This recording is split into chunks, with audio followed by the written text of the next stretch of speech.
Hey, gang, it's Jeff, and welcome to our Tuesday night live stream. On with us is our talented producer, Jill, who'll be leading us through the questions and keeping me out of trouble. Now, before we begin, I'm going to read our standard disclaimer required by the state of New York so that we can actually launch into it. Many of the questions we cover here are nuanced. We'll do our best to answer them, but our responses are meant to be directional, not exact. Your situation may require more details than we can give in a live stream. Therefore, this live stream is for educational purposes only. We haven't had the chance to speak with you one-on-one, so please treat this information as general guidance, not advice to act on. For anything specific to your situation, make sure you talk to a qualified professional. Speaking of qualified professionals, if you have a question about Medicare, give our trusted partner at Chapter a call, 440-703-1224. I will put their phone number up right now. So you have it right there. All right. So before we actually get into it, last week I did something which was I covered I did some rumor quashing out there about the direction of Social Security in 2033 and 2032, and what the options seem to be revealing themselves. And I think a lot of people were pretty happy about that. Today, and to be frank, I thought that was going to be the last time that I was going to do that for a while. But we have had overwhelming questions about the news about Medicare Part D subsidies. And so I want to give you a quick snapshot on it.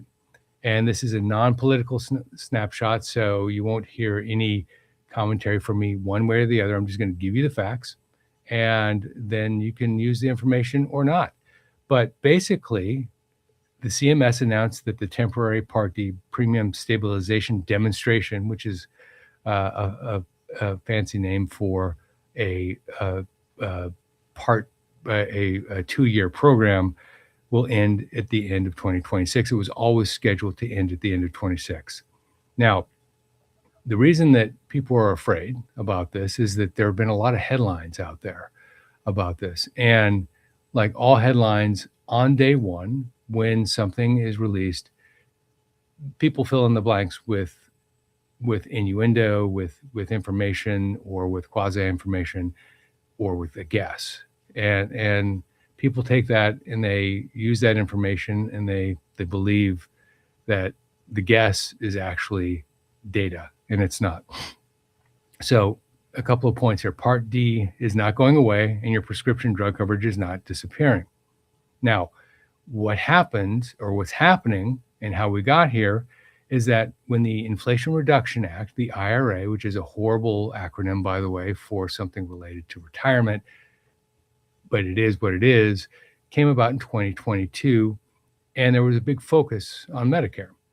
And the focus was eliminating the donut hole. And for those of you that have had prescription drug coverage with Medicare Part D drug coverage, you remember the donut hole. Basically, your costs were level, and then they would go way up in the middle of the year, and then they come back down again. The second was to adopt basically a cap. And in 2025, that cap was $2,000. 2026, it's $2,100. And shift a much larger share of prescription drug costs to insurance companies and drug manufacturers. So when this all happened, the insurance companies didn't have a lot of time to react. And so they warned the CMS that they didn't have a lot of options. And so their options would be, and I'll cover them off in more detail in a minute, either to leave the market, focus in on pharmacies, specific pharmacies that would give bigger discounts, or to raise premiums. And the government didn't like that too much. So they put in basically just shy of $10 billion financing for 2 years until the drug companies could figure out how to price the Part D plans properly.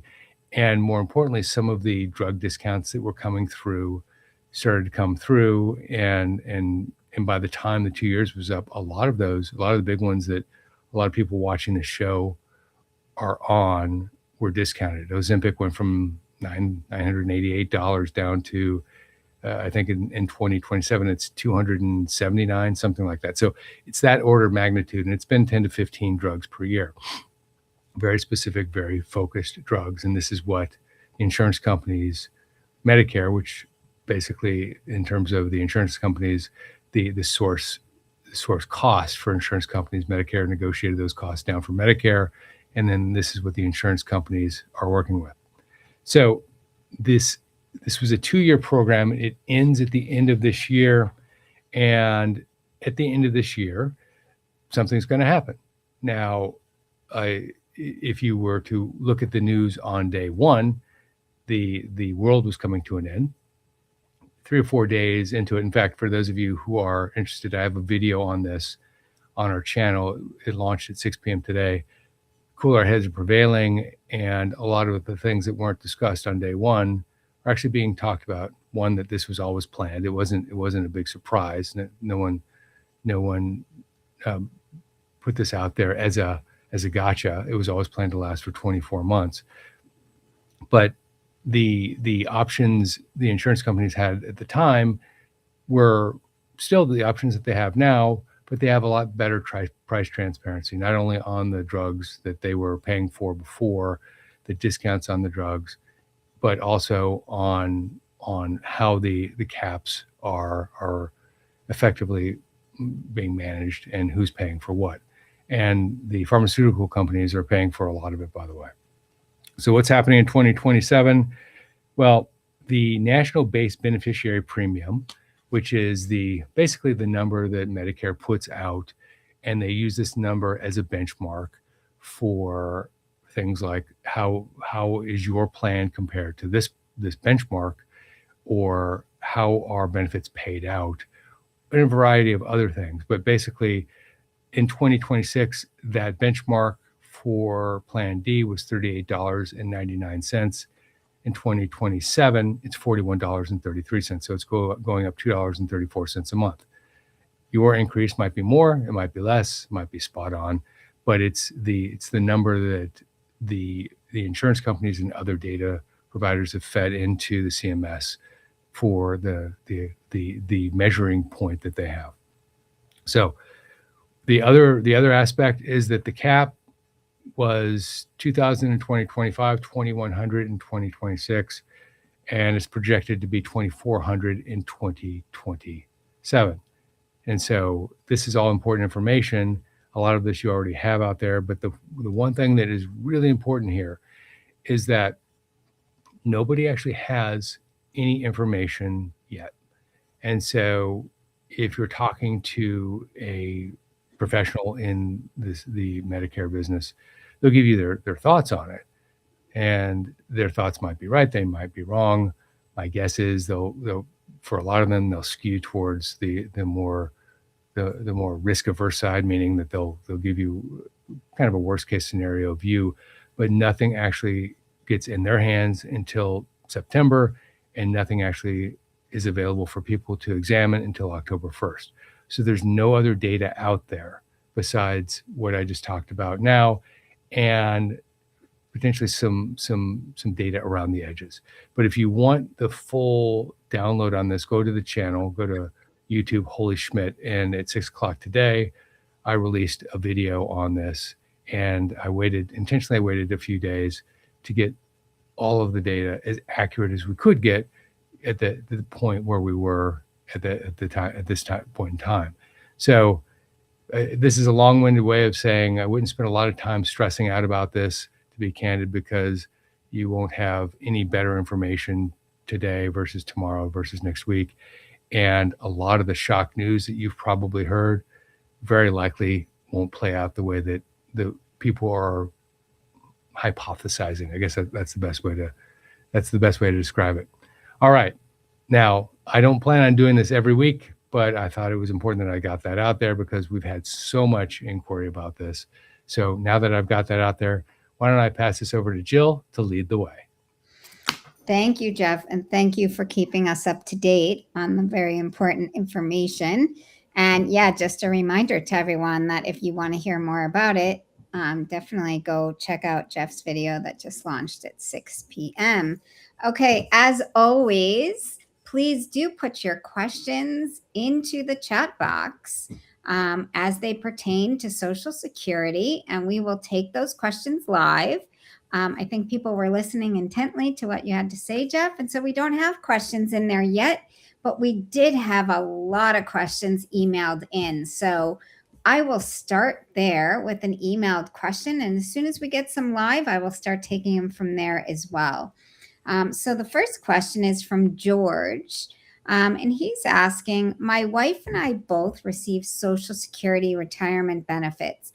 What happens to our household income when one of us dies? So when one of you passes away, generally the survivor keeps the larger of the two Social Security payments.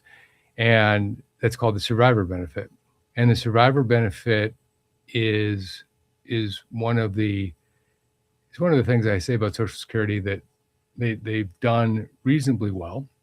If you look at Social Security, a lot of what they do, they round down. They'll if you're given a benefit, it will be haircut if you take it at 66 versus 67, for example. Or if you have a spousal benefit and you have your own benefit, if you take your own benefit and then later switch to the spousal benefit, well, you don't get a clean transfer from your benefit to the spousal benefit. There's a bit of a reduction. But the survivor benefit's different. And the survivor benefit has a couple of really important features. First, the survivor gets the larger of the two. Second, there is something called the widow's limit, which is I wouldn't say it would be unusual, but it wouldn't be common for the widow's limit to be executed. And the widow's limit means that if someone were to pass and the primary insured passed and they claim Social Security early, and that was below what they would have received at 63 years and 9 months, that if the widow waits until their own age, 63 and 9 months, then they get that benefit as if they had waited to file for the primary insurance amount at 63 years and 9 months. It's a pretty complicated explanation. If you want to know more about the widow's limit, go on to the channel, and I've got an entire video on the survivor benefit. But you have the survivor benefit, you acquire the survivor benefit, the survivor, and that's either reduced or not, depending on the age of the survivor. If the survivor claims the survivor benefit early at age 62, that's going to be reduced. If they wait until their own full retirement age, the survivor's full retirement age, and then they'll get the full Social Security payment that the deceased was receiving. All right, let's take a question from Sean.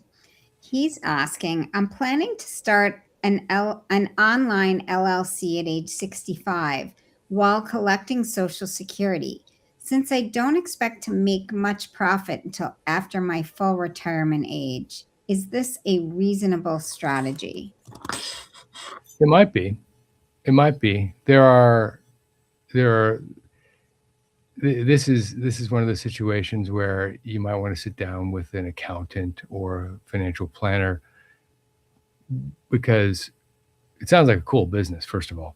And because I actually read the whole description when the email came through, but one of the things that the surprise a lot of people is that those businesses don't necessarily not make money. So if you opened your LLC and it started making money, you don't want to pull back, in most cases anyway, you don't want to pull back the earnings simply because you're trying to manage your income down. It's a strategy. It's not the best strategy. There are other ways you can manage your income down without actually affecting your Social Security payment. But I would say just be careful not to under try, so to speak, when you're working on your business. The other is that the earnings itself, remember that self-employment income is not the same thing as your W-2. You have revenue and you have expenses, and then the difference between the two is your earnings number. Your W-2 is your W-2, but your business might have $100,000 of income. It might have $80,000 of expenses. You're not judged on that $100,000 of income. You're judged on the difference between the two. In terms of Social Security, that would be the $20,000. So that's a long-winded way of saying, sounds very exciting, and it sounds like something that might be a lot of fun. So there you go. All right. Janet McGrath has just put into the chat box a question asking, does IRMA thresholds increase with every passing year?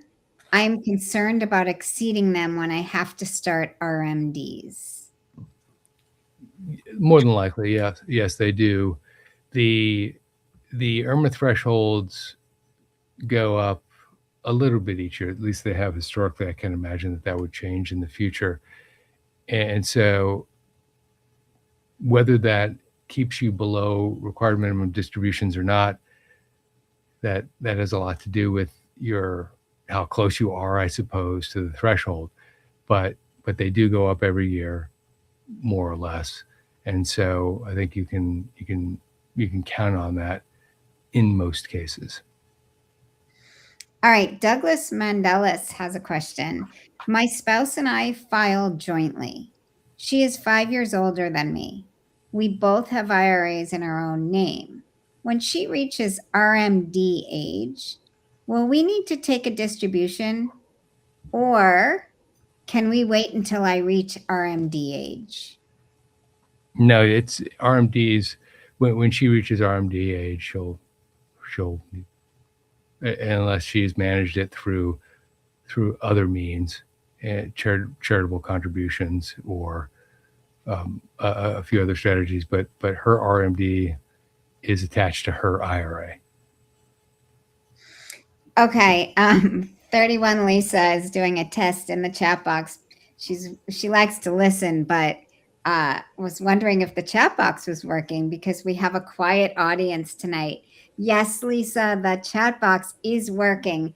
And no worries, we have so many questions coming in through email. So we would love to take your questions live if you'd like to put those in the chat box. But until we get some more, I will continue through many of these questions that were emailed in today. The next one comes in from Charles. Can I convert just part of my 401k to a Roth IRA, or do I have to convert the entire account? You can convert as much or as little as you want. In fact, the partial conversion oftentimes is a wise decision because people will manage their tax brackets by converting more or less. And so the one thing, it usually doesn't work out in people's favor unless they have a small amount in their deferred account, is just doing one big conversion. I call that the hero conversion, where I'm just going to do it all now. I'm going to rip off the Band-Aid and pay a giant tax bill. You could do it. People have done it, but it doesn't make a lot of sense when you can do the same thing out over a period of time and essentially keep the same investments, either pre-tax or post-tax. If you're basically doing a conversion and you're keeping the same investment suite, then you look at the tax bracket that you're trying to fill and think about what it might look like in the future. This is definitely something that you should plan out, though. Bolden, our partner, our affiliate, has a Roth conversion analyzer, and it's a wonderful tool. And they have a 2-week free trial. If you want to do it, then go to go.bolden.com/Schmidt, and you can get 2 weeks free of their full featured software using our affiliate code. And after that, it's $12 a month paid annually. But you should at least consider other options besides a one and done, because for most people that's not the right move. All right, questions are coming in fast and furiously now. And for those interested in that 2-week free trial with Bolden, I have put the link where you can check that out into the chat box. All right, SLG 3226 is asking, I reached full retirement age in April, I'm continuing to work full-time and take Social Security. How often is my benefit recalculated? When is the calculation done? Your benefit is recalculated every year, and the calculation happens sometime in mid-year. And the reason for that is because the SSA doesn't have your information at December 31st. And so it's going to make the calculation when it does have your information. It's not automatic. One of the things people think is that the IRS and the Social Security Administration and Medicare all have real-time information on people. And I suppose you could get it. You can probably pull somebody up on a computer at any one of those institutions and pull up the required information that you need. But especially at the SSA, they're modernizing their infrastructure. And so because they are modernizing their infrastructure, sometimes there's a lag. But I've never heard of there being a lag in someone not getting everything that they're due. So don't worry too much about it. But it won't happen, or it would rarely happen on the 1st of January. I never want to use the word anything absolute, but I would say it would be very rare for your December 31st earnings to be reflected in your Social Security increase based on your best 35 years on the 1st of January. All right. Sarfo is asking, if I receive Social Security but live outside the country, say Mexico, and I was married there, if I pass, will my spouse, who isn't an American citizen, no green card holder, does he or she qualify for survival benefit? How can he or she apply for it? So there are a couple of things to note here, and I want to get really specific about this point, because there are rules around people who are U.S. citizens and non-U.S. citizens when it comes to Social Security.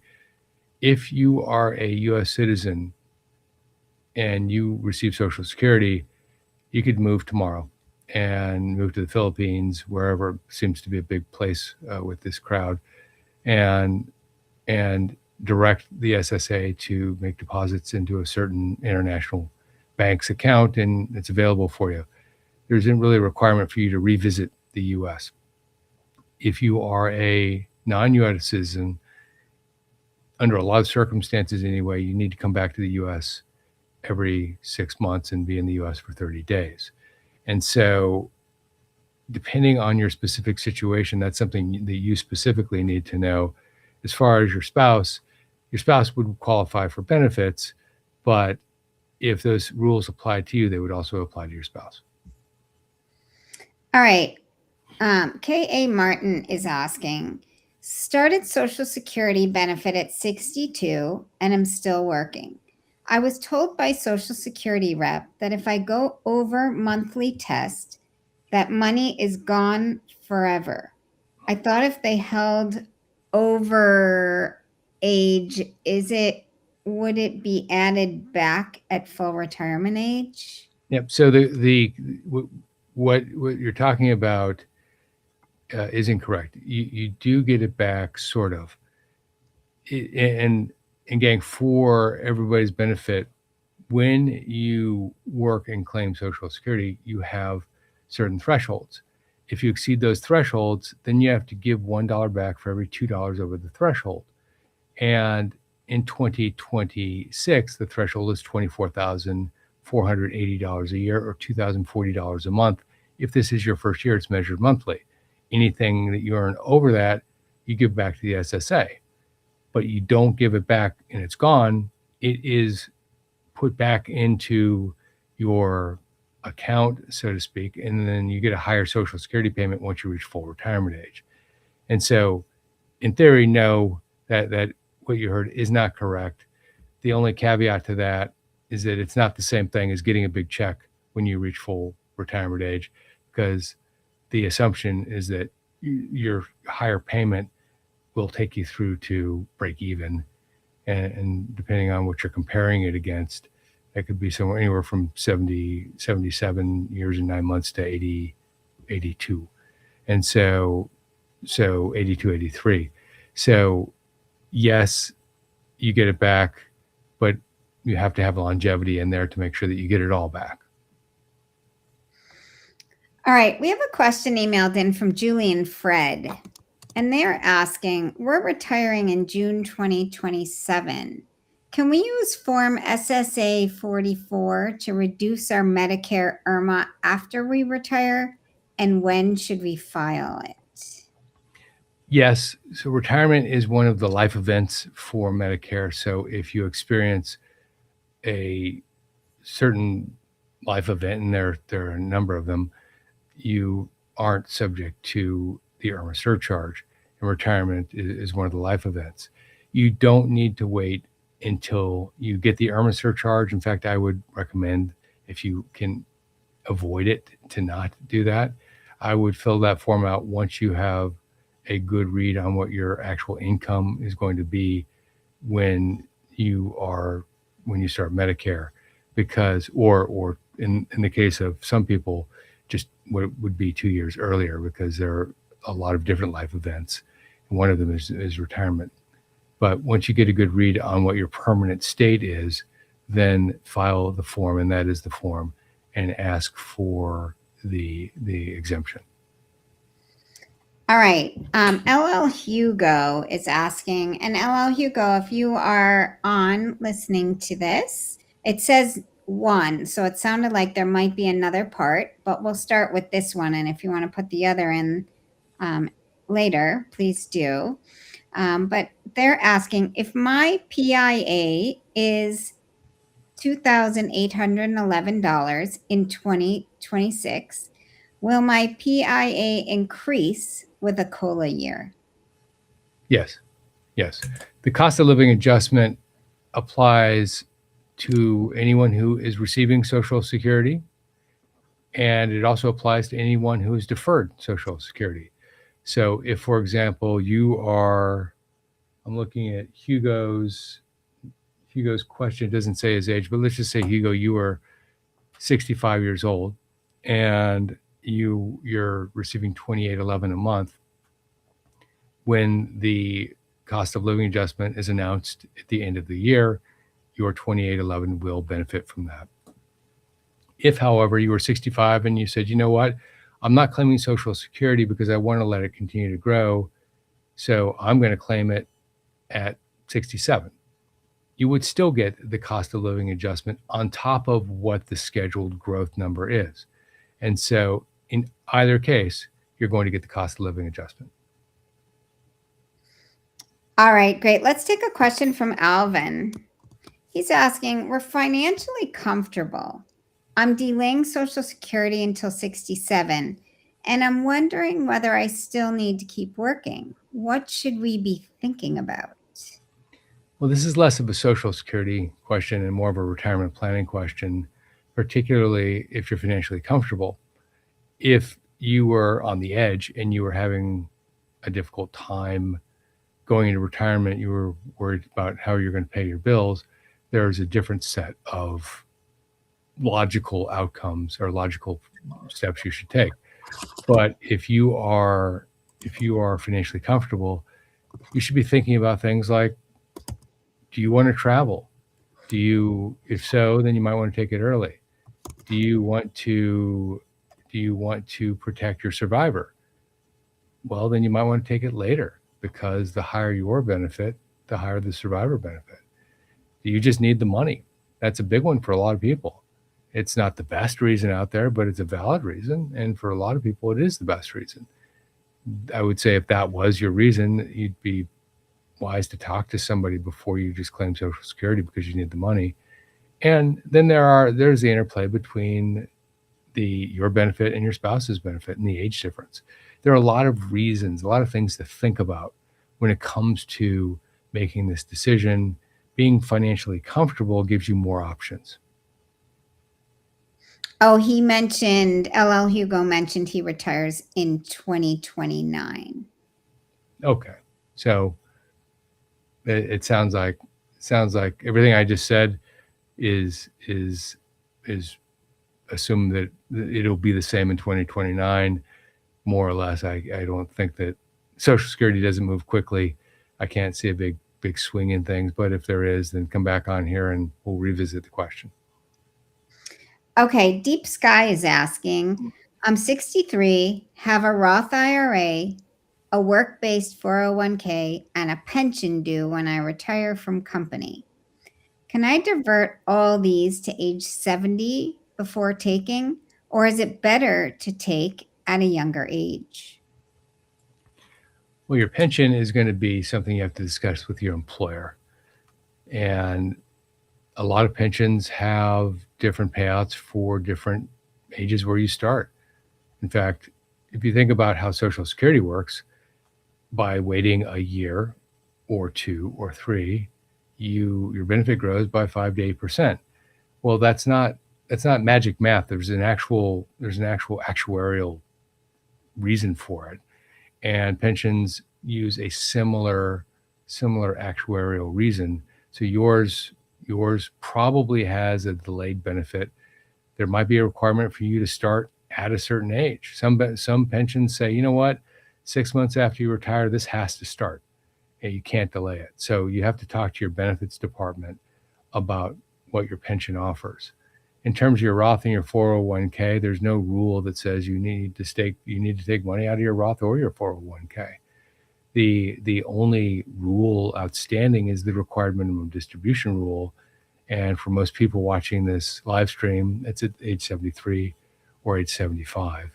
And it's, if you're talking about an RMD at age 73, it's approximately 126.5 of your balance at the end of the previous year in your IRA.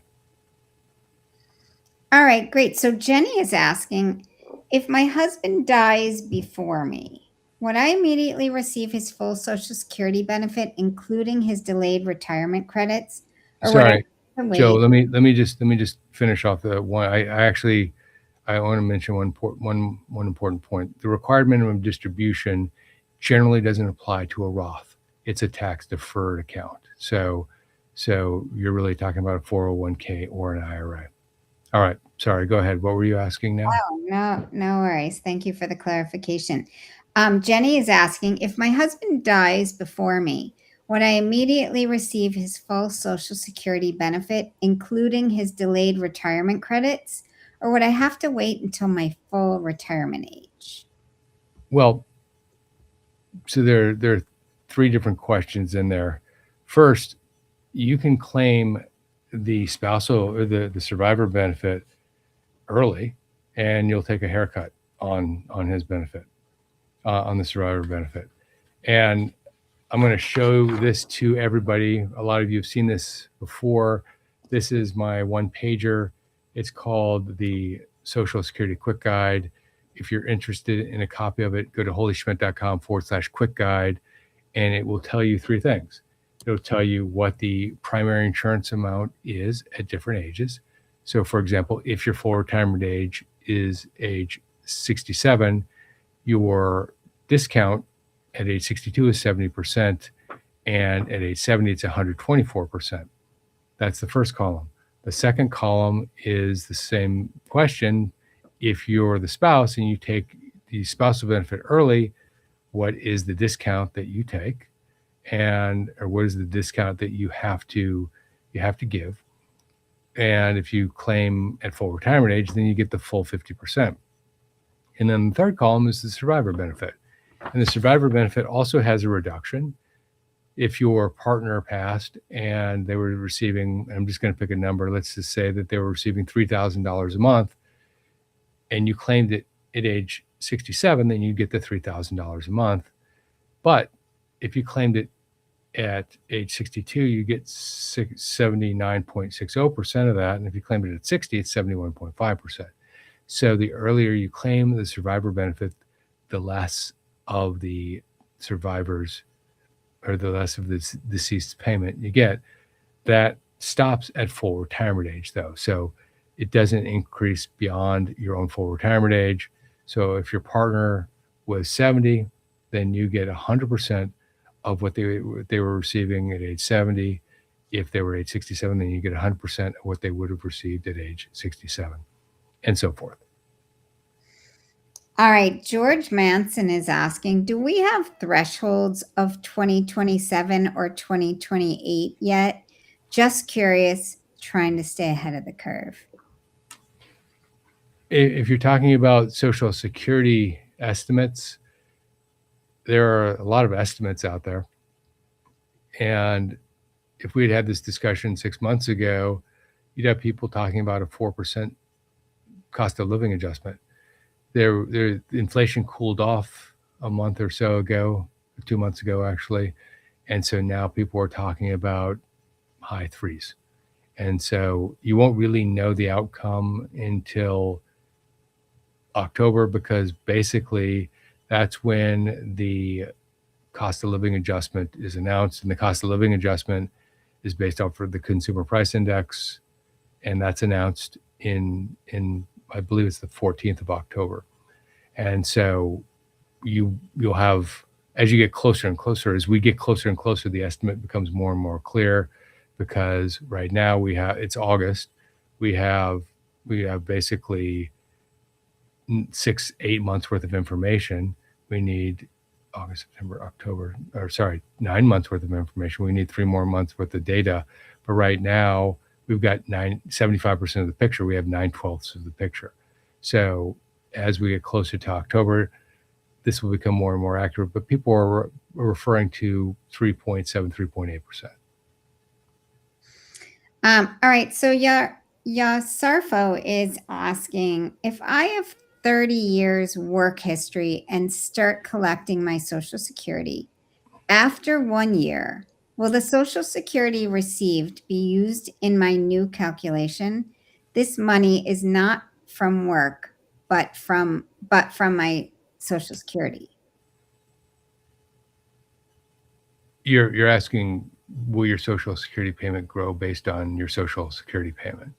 No, it won't. Your Social Security payment is based on the FICA payment that you make. Your FICA payment is based on your earnings. And so if you look at your contribution from the money that you earn, you pay into Social Security anyway, 6.2%, and your employer pays 6.2%. And that is basically, that's what funds your 1/35th of your Social Security payment. And so, but your Social Security payment itself isn't the same thing. All right. For anyone that would like to gain access to that Social Security quick guide that Jeff showed, I have put the link into the chat box. It's holyschmidt.com/quick guide. And that link is in the chat box. All right. So Brad had a statement. Would love your thoughts. Social Security is going to be cut 28% soon. That was his statement.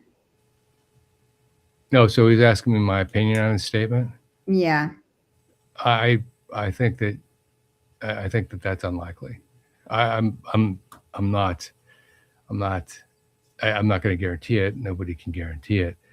But imagine what happens if right now, you've got a very large portion of the population, 57 million people receiving Social Security. And a large portion of that portion are receiving Social Security as their only income.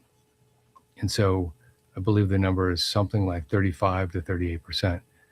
And you go to those individuals and say, we're cutting your payment by 28%. You're going to have a lot of people living at home with their kids or worse. And the politicians who did nothing will be out of a job. And both political parties have said that they're committed to fixing Social Security. What I think is going to happen is that we will be faced with a situation like we had in 1983. In 1983, we were 2 months away from the Social Security trust being depleted, and the trust would have had the outcome would have been very similar. You have a lot of people who would have had their Social Security payment cut. The commission was formed, and that commission was formed 2 years earlier. It was the Greenspan Commission in 1981, and it was a bipartisan commission. And something's happening right now with something very similar, by the way. But that commission got together and they said, we've got this problem. We need to put together a bipartisan solution. And with 2 months to go, they came up with one. And what happened was they didn't cut Social Security. They raised FICA, or they raised the Social Security portion of FICA from 5.4% to 6.2%. And they reset the full retirement age, but they reset the full retirement age at starting in the year 2000. This is 1983. So anybody who is reaching full retirement age between 1983 and the year 2000 still got age 65 as their full retirement age. And there were some other things that were done as well.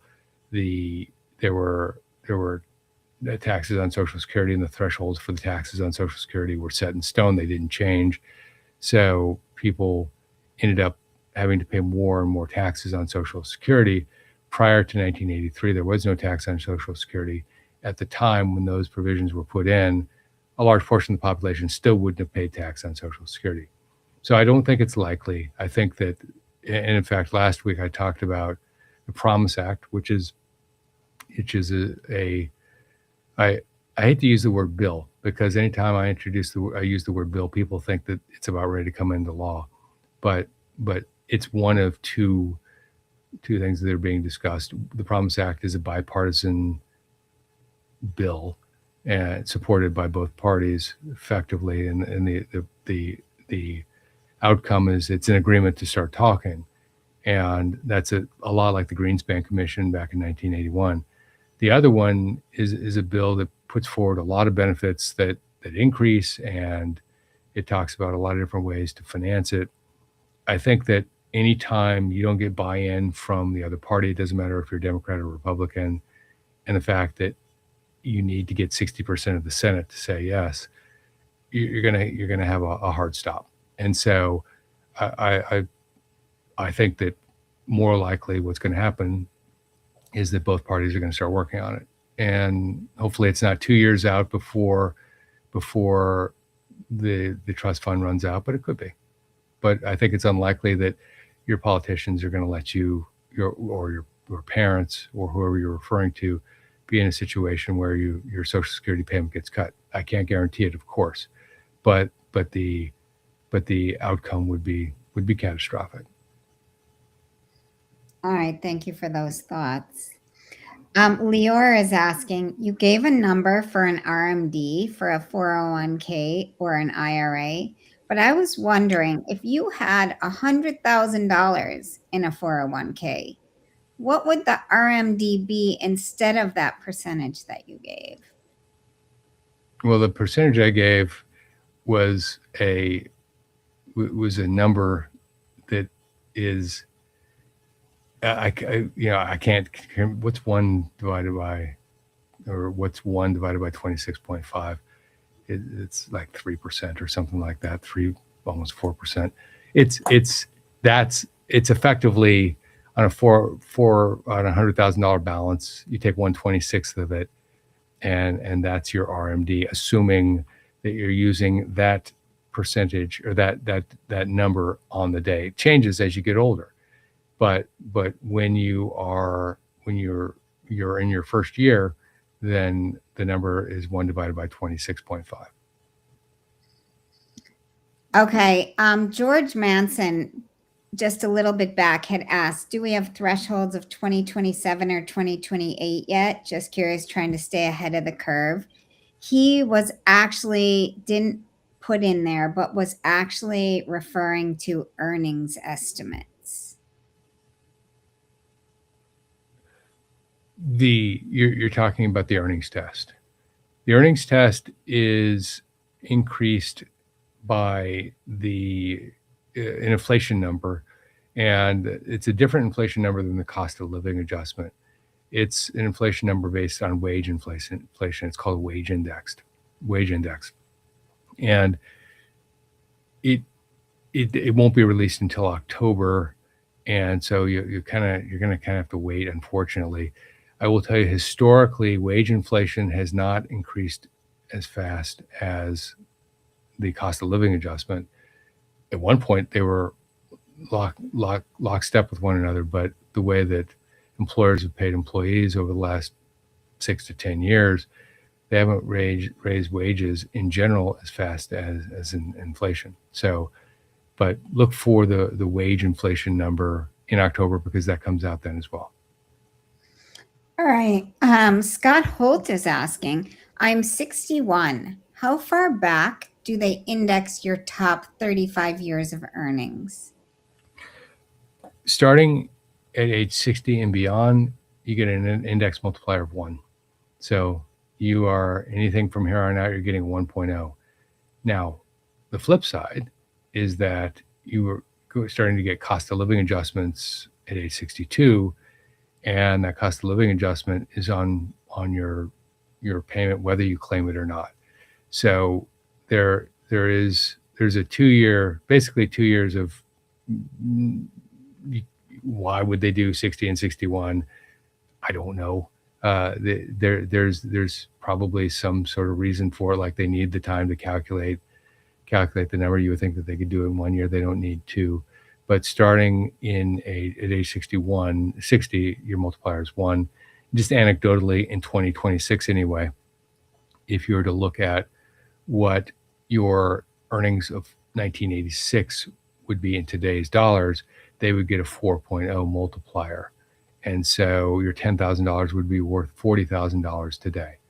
But if you earned $10,000 at age 60 or 61, it would still be worth $10,000 today. All right. LL Hugo is saying, thank God that my Social Security and my pension will cover my expenses at 62 in 2029. In the 3-bucket strategy, how much should I keep available to me? Expenses of $55,000 a year, and he has already subscribed to Bolden. No, good job. Smart move. I personally use Bolden as my personal financial planning software. A lot of that depends on the size of your pension when you claim Social Security. It's not really something we can get into in detail here. Number one, I don't want you to tell me that information on a live stream that's going to be viewed by 5,000 people. But also it's something that it's a lifestyle discussion as much as anything else. But if you send an email to livestream@holyschmidt.com, I will either come back to you with some questions and give you some guidance, or I'll give you someone you can talk to, because we do refer people out a lot, and we don't get paid anything from referring people to financial planners. But if someone is interested in talking to someone, we have a group of planners we work with and we refer to. Okay, great. Douglas Mandelis is asking, how do RMDs realistically work? Do most brokerages allow me to authorize them to send my appropriate required distribution every year without me doing the math? You will get notices from your brokerage, but you do need to follow through on that. They have the math for you, but it's up to you to make sure it's right. I don't want to oversell this. And the way that they enforce it is they give you a huge penalty if you don't, and it's a knee buckling penalty, and so I wouldn't miss it, and you'll get enough. You should get enough headroom or notification from your brokerage, but also most people who are reaching RMD age know about it. They plan for it, and so therefore they're on top of it. But if you need help with this, you can put a reminder on your phone for your appropriate RMD age if you're 73 or 75. And there's Bolden is a software program which can actually help you with this as well. it jumps out at you like a flashing red light from all different directions, but you ultimately are responsible for making sure it happens. Okay, Cold Warrior is asking, in one of your videos, you said it's a good idea to start a $100 Roth IRA when you turn 65. I'm 65. Could you briefly go over this again? I can go over it briefly because it's a complicated subject. There's a 5-year rule with the Roth. In fact, there are several 5-year rules, and one of those 5-year rules is how long you have to hold the account before you can take distributions from the account. Another is how long you need to hold the account based on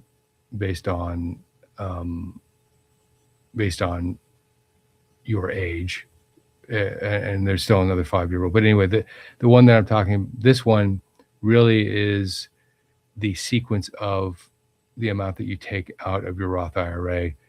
If you put $100 in, you begin the clock, and within 5 years, anything you take out is tax free.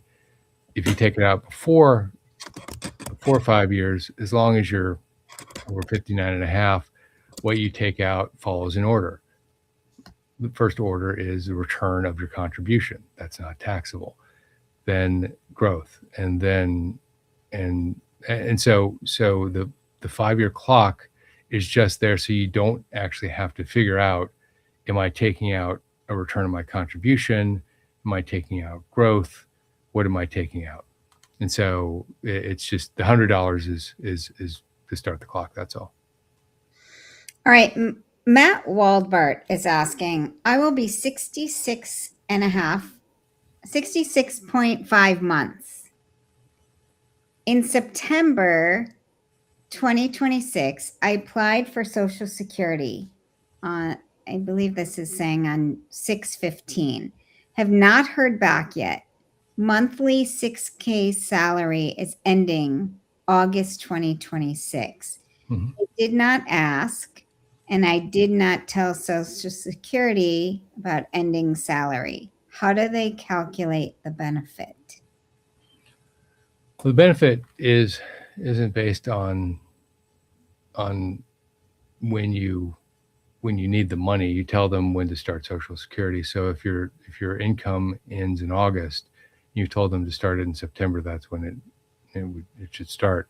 I'd follow up on it to make sure that they're on top of it. You can go onto SSA.gov, and you should have a pretty good summary of where things stand and when things are due to begin.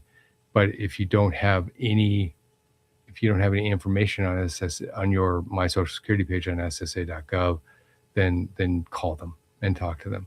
But it generally takes 3 months from the time you apply to the time Social Security becomes active. But also remember that Social Security is in arrears. So if you want your payment to start in September, then you need to have Social Security begin in August. And then your first payment happens 30 days later. All right. Frank is asking, I applied online for Medicare Part B using forms CMS 40B and CMS L564 over a month ago. My account shows the forms as completed, but I've heard nothing. How and when should I expect Medicare to respond? Well, if your account shows that they're completed, then Medicare just is following its natural course. Medicare and Social Security, even though they're managed basically by a joint, they're like twins, and they have same lineage. Social Security is something you need to make sure that you're on top of.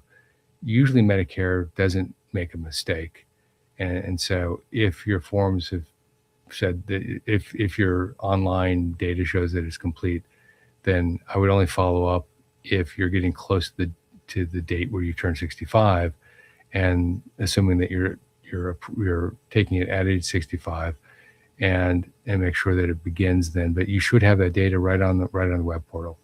But if you don't, then you should contact them. The age 65, though, just to be super clear, you can apply for Medicare 3 months before your 65th birthday, the month of your 65th birthday, or 3 months after. But it's better to apply before. That way you don't have a gap in coverage. Because if you apply after, well, then from age 65, the month you turn 65 until you actually start Medicare, you could have a medical claim. All right, Stephen has a spousal benefits question. My wife reaches full retirement age next year. Is she correct that claiming spousal benefits before then would permanently reduce them? Probably. The spousal benefit is remember this column that I showed you here. The middle column is spousal benefits. And if your full retirement age as a spouse or your primary insurance, if you're the primary earner, is age 67, you get 100% at full retirement age, or 50% of the spousal benefit at your spousal full retirement age 67. But if you claim it at age 66, instead of 50%, you get 45.83% if you do it 1 year earlier. And if you do it in between, it is measured on a monthly basis, so it would be somewhere between 45.83% and 50%.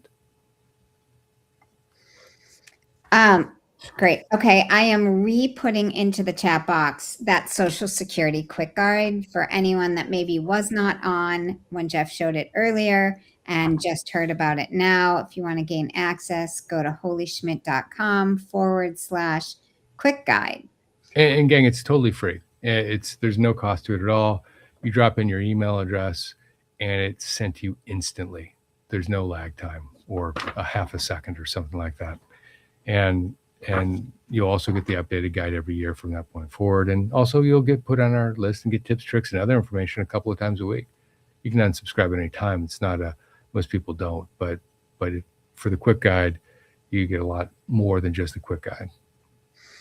All right. And No Who had put in a comment about he just realized that your channel is not AI generated, and he is really enjoying the show and your channel. And Scott Holtz says that this is the #1 channel on YouTube for great info. So thank you, yes, Scott. That's right. That's right. I'll use that somewhere, I'm sure. And by the way, gang, while we're talking about this, I'm gonna just give you some insight on some things that we're working on the channel. The first is that we're working on a huge project, and it's been a passion project. I've been working on it with Jill actually for the better part of 6 months, and the amount of work that has gone into this project makes the Social Security Simplified course, which was day and night for me last year, makes it look like not a lot of work. So we're still 2 months out, but if you like us now, you'll like us even more in about 2 months. I'll leave it at that. All right. That's an aggressive timeline, but let's hope we can be there. All right. I keep pushing Jill to make it sooner. She's trying to push me back. So 2 to 4 months. How about that? All right. Yeah. But when it comes, it's going to be awesome. All right. Pearl Life is saying December 1st, I'm 62. When is the earliest I can file? With the earliest you can file for age 62 is 4 months before you turn age 62. Okay. And that's December 1st. So if December 1st is when you turn age 62, then I would plan on filing 3 to 4 months before that. You can tell them when you want it to start, but you want to get in early. You don't want to try to push it. I've seen people who've done it in a month and they've been successful. I've seen people do it in 2 months, but you don't, since you have the time, why would you wait? All right, it's the top of the hour, but we're going to stuff in one last question from Brock. How far in advance should I apply for Social Security if I want my first payment to arrive in a specific month? This is the same question, slightly different than we talked about before.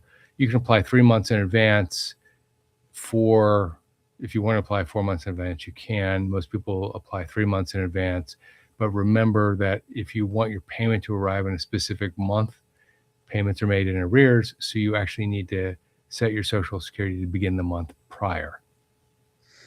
All right, so the pressure is on. There are a lot of people that cannot wait and are looking forward to this big surprise. It's going to be big. It's going to be huge. We're happy about that. Also, for all of you that did email questions in, there were so many this time. So we will keep bringing those. Next week, we will bring more of those along with the new ones and your live questions. So thank you so much for being with us. Jeff, I'm going to turn it back over to you.